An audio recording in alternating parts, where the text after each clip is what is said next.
Okay, my friends, I just realized I didn't make an intro for this video, and I need to explain a little bit before the video gets started. Um, I did finish from the last episode.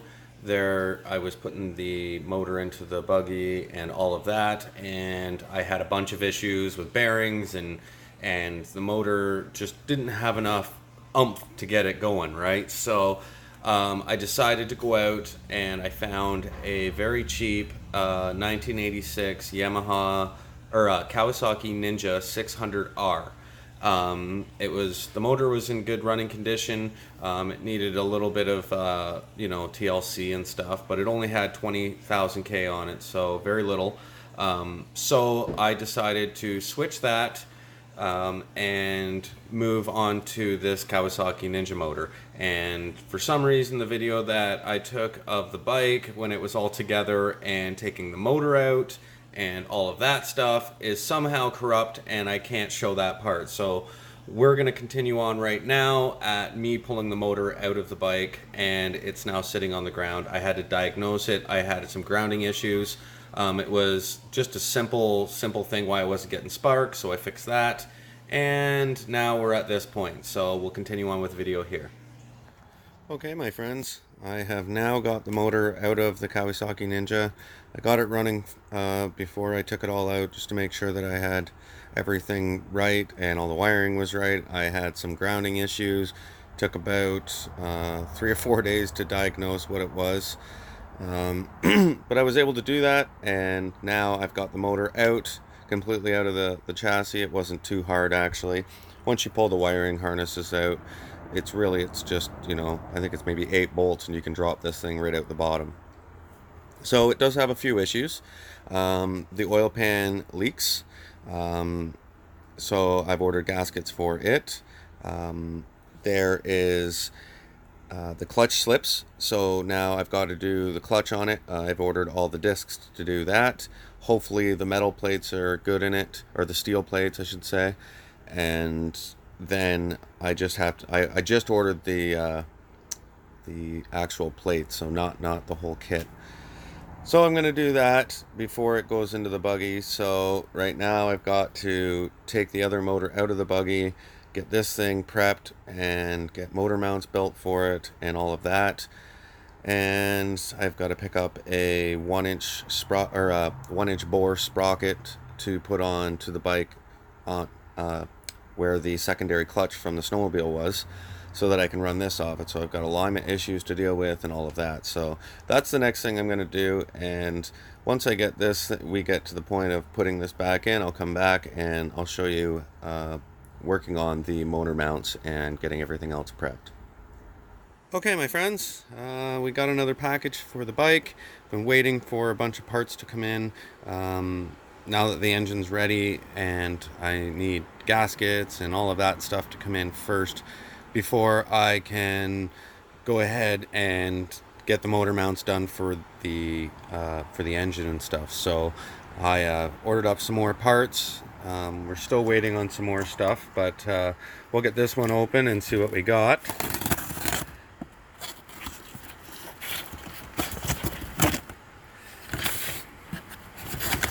Of course, I know what we got, but try to keep this exciting for you guys on this build. Okay, lots of goodies here. So first thing is we got a set of headlights for it, and I'll show you the design I've got out on the front here, guys. This package looks like it's been opened, because one light's wrapped and the other one's not. But here are the lights that are going to be the headlights on here. They're 120 watts. So they should be nice and bright. We'll get those set up and test them out too. So those are going to go in the front beside the blinkers, which I am using all the blinkers and lights and stuff from the motorcycle. And I also got this that goes on the dash, and we'll have kill switch and start, and then 3 accessories sorry, and So yeah, this is going to be great. It'll just be push button start, and this will go right by the speedometer, just all underneath that, I guess. So we'll figure out a layout for that. Get all this stuff out of here, and this is just a wiring harness for the LED lights. Plus, we also ordered 2 cables. Now, these cables are going to be for the shift linkage. So I've designed a shifter and all of that, and I will show you guys here shortly. And there's a few other things I got to change on the bike now that we went from the snowmobile engine to a 600cc motorcycle engine. So these are going to be the cables for that, and that's it for what came in now. We're still waiting on a few other items, sprocket especially, and gaskets and that type of stuff. But I'll bring you out and I'll show you the bike now and where it's at. Okay, so this is the shifter I came up with. It's just an old piece of pipe. It's not obviously attached to the base yet, but then I just took all of the stuff off the bike. So the clutch is going to be here, right on the shifter, which makes it nice and simple. You can do it all in one motion. And then I have my blinkers, hazard, and choke. So all of that's going to stay there. Now, I've changed a bit. Now you notice the steering wheel is out. So the steering wheel is going to be raised up. The seats are going to be raised up because now I need a pedal on the floor for gas. So I also have the mirrors off the bike, which are now going to go on the side here. I have done, so now on the back you have left and right blinker, and then your tail light, which I will make work as well. So what else have I done here?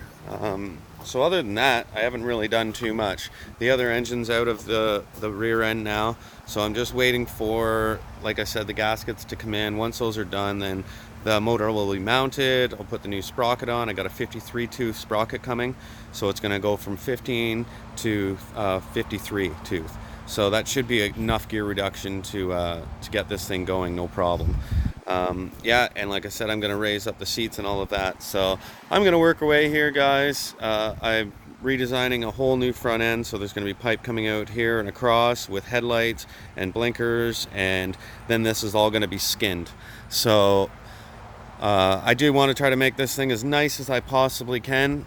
At first it was going to be just a redneck kind of, setup, and I kind of want to do a little something, something that's going to last a long time, something that's nice and safe, because this thing is going to do probably over 100 kilometers an hour easy. And, I want, a very safe machine. I've got seat belts coming, 4-point harnesses, so this thing will be safe. And but I've still got a lot of fabricating to get to that point, so even before I do a test drive. So guys, I will bring you guys back once I am a little bit further in the project. Okay, my friends, I have now rebuilt the whole front end. I took out a bunch of pieces, wanted to restructure this so that it all fits. Like, I want this thing to look as nice as I possibly can. And to do that, I've got to, spend some more time refabbing things to get everything just to look perfect. Well, perfect to me, I should say. So now I've got the old rack off the four-wheeler, which fits perfect up there. I just welded on a bar, actually off the back of the old four-wheeler, pounded that on. It still needs to come down a little bit on this side, but nonetheless, there's going to be a skin that goes over top of this, and then this will be sitting on top of that so that I can put stuff up on the front there if I need to strap something down or whatever. So now I'll have some fenders now that'll stop all the mud from coming in here, and I'm going to use thin corrugated plastic to skin this whole thing. So that's where I'm at now. I pretty much got the front end done. There's a few more things. I've got to add in some tabs back here to keep this level, and a few other little things. Got the blinkers mounted up there. The headlights are mounted in there now, and I'm much happier with the way this is turning out now. It looks a lot better. That seatbelt still obviously has to come off. There's 4-point harnesses going in here. And so the next thing is I'm going to pull these seats out. I've got to readjust the height of the seats. They need to go up higher, work on the steering wheel and all of that. So once I've got this raised back up here, get everything kind of lined back up, I'll bring you back and we can take a look. Okay, my friends, been moving along here a little bit more on the Dune buggy. So I can't remember if I showed the steering wheel, if I didn't, but I changed it out. I shrank it down the supports on it to move it in a bit more and give it a bit more stability. The shifter is pretty much done now. I've got in the key, the new racing switches, and that is mounted now up into the center. I now have finished the pedals.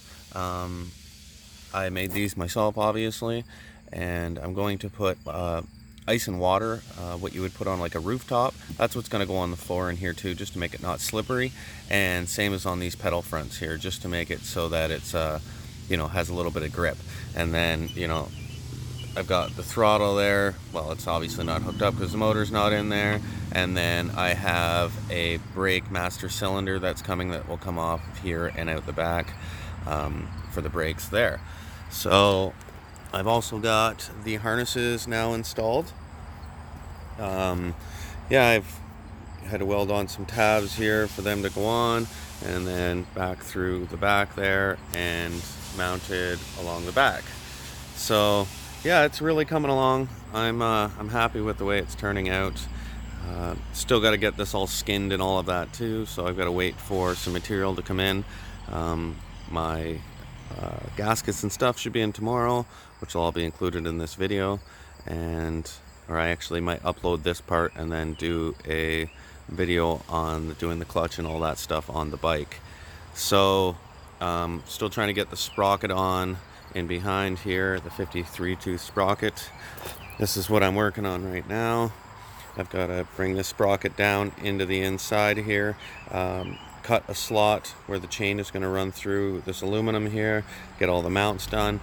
But I don't want to do any of that until I have the bike motor ready to go in. So that's where I'm at right now, guys. I will bring you guys back here in a little while. And the reason I'm not showing every last part of this is these videos would be, hours long each one. So I'm just trying to show, kind of the steps that I'm taking to get to this point. And if you guys want some more in between stuff, let me know down in the comments. That would be greatly appreciated. So okay, my friends, I've been working away here for a little while again. I got the gas tank installed now. I used the original brackets in the front, which is just a couple of rubber bushings, and then that goes across and welded into here. And then the back, because it has bushings too, I just built a bracket to go in and around this light here to support everything. So gas tank is all done. The radiator is now installed and mounted up there. The reservoir for the coolant is there now and mounted in. So things are coming along pretty good now, guys. Yeah, it looks good from the front, from the back. Still got to put the roof on it. Right now I've just got a piece of plywood just to try to keep everything a little bit drier. So that's where I'm at right now, guys. I'm going to go up and check, and hopefully my parts are in, and we're gonna move along from there. Okay, my friends, I've been working away. Spent the last 2 days prepping and painting this entire thing. Probably 3.5 hours of welding just to go over everything to make sure that I didn't miss any welds. Then pressure wash, then clean everything down with acetone. And yeah, this is where we're at now. What do you guys think? Obviously it's stripped down, there's nothing on it right now, so this is kind of pretty hard to judge, right? And I still haven't painted the part for the back yet. I've got the new sprocket on and everything. So there's the Kawasaki Ninja 600 motor that's got to go in there. So I'm gonna get that mounted in there first, get all the measurements done, and then this will be pulled back off and painted. So I've got to kind of do it this way. I need to do mock-ups and stuff, so that's where I'm at right now. Still gonna work on the floor tomorrow, and there's obviously putting this whole thing back together, putting the windshield in, figuring out what I'm gonna do for the roof and stuff. So but I'll bring you back here once I get the motor installed. I didn't show putting the clutch discs in and changing the oil pan gasket, because I mean it's really not anything too exciting, but they are done and the motor is ready to go. So I'm just gonna work here away, and I'll bring you back once I've got some motor mounts built. Okay, my friends, I've been working away here for a while now. I built this little battery box here and has all of my fuse panels and starter solenoids and CDI boxes. All of that stuff is all there, just to make it nice and simple. I've got the wiring all done, 8 hours of steady wiring to be able to extend everything. You can see how many wires are running up here, so there's going to be a channel that runs up beside the passenger that will go up to the front dash. And I mean, everything is now in. I've got, now this is my main power, so I flick that there, and then I have lights, my front headlights, and the fan for the radiator. I wired it in direct so that I know that it's just on when I'm riding, and when I'm not riding I'll shut it off. This main power will shut everything off. So yeah, that's kind of where I'm at right now. The winch is now hooked up right there. Speedometer, all of that stuff is, well, the speedometer will probably never be hooked up, but and then down here, sorry, this is so hard to show you everything. I've got the brakes all hooked up. So right here I've got a master cylinder right here, which is attached into the back of the pedal, and then over here, when this is pulled, it puts the back brake on the bike, so that'll have working lights and the blinkers all work and all of that. So right now I'm kind of at a point where I've got to do the exhaust next. I've got to figure out exactly how to run the exhaust back so that I can get the CDI boxes in and installed. I still have to line up the bottom sprocket to the sprocket on the motor. So there's a couple little things, and I still have to go get a bunch of 1-inch piping to run all of that. But every day I'm getting a little bit closer. I'm waiting for some cables to come in, and then we're also going to put a stereo with 4 speakers in here too. So yeah, that's where I'm at right now. I'll bring you guys back here once I get a little more done on this exhaust. Okay, my friends, I finally got all the wiring done. It's a big mess still. That's my next thing to do while I'm waiting for the hood and all of that stuff to dry, which I made out of 1/2-inch plywood. So yeah, so my next thing is now that I've got it going, man, what I couldn't figure it out, but I didn't hook up a ground and it wouldn't start and blah blah blah, but I finally figured it out. I do have new plugs coming. I have a chain coming, so that I do have this old chain, but it's so kinked up and just not worth even, you know, working with. So I ordered new chains and master links, and once they come in, then this thing is pretty much going to be ready to go. I got the clutch freed up. Right now I'm just, you know, I can show you, actually I don't know if I can because I don't have somebody to hold the camera, but the clutch is all working great now that I got the new clutch in. All of that, everything else seems great. I got a couple of new things. I need to get a chain tensioner fit in here, and I need to work on my gear shifter a little bit. It works, but not the way I want it to. Yeah, so that's where I'm at right now. As soon as the chains come in and stuff, we'll get that hooked up, and then that will be the end of this video, and then the next one will be out testing this thing. Okay, my friends, I've been working away here. I've added now the stereo in here. I've added custom speakers up here. All of that, and I got it to the point where it was running and moving, but I started having issues right away. This setup that I had for the snowmobile, I thought I could use to try to utilize what I had already, but it's not going to work. I now need to take all of this apart and completely rebuild the rear end on this thing. Like I said, I'm not going from any plans or anything, so I have to figure all this out myself. And you know, sometimes you make mistakes or you learn from your mistakes. So that's where I'm at right now. So now this whole thing all has to come apart, kind of rebuilt. It's not going to be that big of a deal, but it's not going to be easy to do. So yeah, so that's where I'm at right now. So I've got to jack this thing back up. I've got to get a different battery for this too. This thing is a joke. Maybe we'll try to start it for, you know, 50 seconds or something like that, then the battery completely dies. I've also put in a new steering wheel with a longer steering column. So yeah, there's a few other things, and I found this nifty little steam whistle. It's a local brewery here, and this came with a 6-pack of tall cans, and it is almost the exact same green as the bike. So that is going to be my toolbox somewhere on here. I haven't figured out where to mount it yet. But anyways, I'm going to probably end this chunk of videos now, and when I come back on the next one, you'll see this thing rebuilt on the whole rear end, and then we will take it out for a ride. So I want to say thanks again for checking out my videos and for all the new subscribers. And if you're not a new subscriber, head down, click that subscribe button, click that bell so you'll get notifications when I come out. I try to get one video out a week. Sometimes it doesn't work out that way. This one's going to be a bit longer of a video, so that's kind of how it goes. But we'll talk to everybody soon. Have a great day.